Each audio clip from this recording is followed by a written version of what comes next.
Is your Voltec safe? Beeping over and over again like this? Here's how you fix it. Spoiler alert, it requires a battery replacement, 9-volt battery.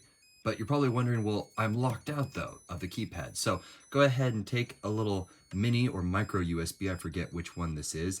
Basically, it's the smallest of the USBs. You're going to plug it into this port right here. Now at this point, it will have enough charge to open up once you type in your password. And now it opens up.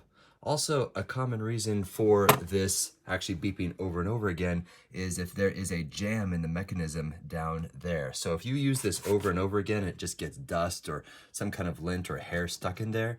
That jamming mechanism can also yield that beeping over and over again. But most likely you just need to replace the 9-volt battery, which is found in this little door right in here.